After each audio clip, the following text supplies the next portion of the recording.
নারী এশিয়ান কাপে কাল বাংলাদেশের প্রথম ম্যাচ। টুর্নামেন্টের ডিফেন্ডিং চ্যাম্পিয়ন ও সবচেয়ে সফল দল চীনের মোকাবেলায় নামবে ঋতুপর্ণা আফিদারা। অস্ট্রেলিয়ার সিডনিতে বাংলাদেশ সময় দুপুর 2টায় শুরু হবে ম্যাচ।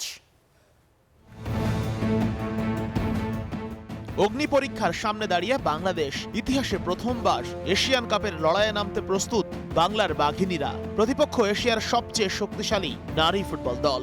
চীনের সামনে দাঁড়ানো যে কোনো দলের জন্যই বড় চ্যালেঞ্জ। সেখানে এশিয়া কাপে অংশ নেয়া টিমগুলোর মধ্যে র্যাঙ্কিং এ সবচেয়ে পিছিয়ে থাকা দেশটা কিভাবে চাইনিজদের সামাল দেবে, এটাই বড় চিন্তা। হাইলাইন ডিফেন্সের কারণে পিটার বাটলারের প্রশংসা সমালোচনা দুইটাই হয়। সাফল্য পেলে বাহবা, মেয়েরা ভুল করলে বাটলারের নিন্দা। প্রতিপক্ষ এবার পরাক্রমশালী। সবার মাথায় একটা প্রশ্নই ঘুরপাক খাচ্ছে, কিন্তু পিটার কি ভাবছেন?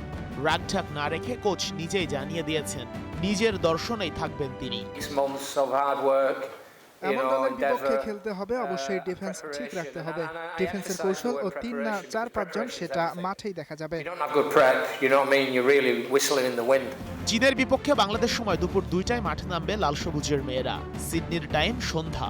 এই সময় সিডনিতে একটু বেশি বাতাস ও ঠান্ডা থাকে আবহাওয়া। সন্ধ্যায় খেলা হওয়ায় ফ্লাড লাইটের আলোয় খেলতে হবে ঋতুপর্ণাদের। অথচ বাংলাদেশ সিডনিতে গত এক সপ্তাহ ধরে অনুশীলন করেছে দিনের আলোয়। নিশ্চয়ই সমস্যা হওয়ার কথা। আমরা প্রথমবারের মতো এশিয়া কাপে কোয়ালিফাই করেছি, তো আমাদের চেষ্টা থাকবে অবশ্যই আমরা ভালো কিছু করব। আর আমাদের প্রতিপক্ষ হচ্ছে চায়না, নর্থ কোরিয়া, উজবেকিস্তান। তারা অনেক শক্তিশালী টিম। আমরা ওদের সাথে যেভাবে খেলবো, কোচ আমাদেরকে ওভাবেই খেলতে বলবে।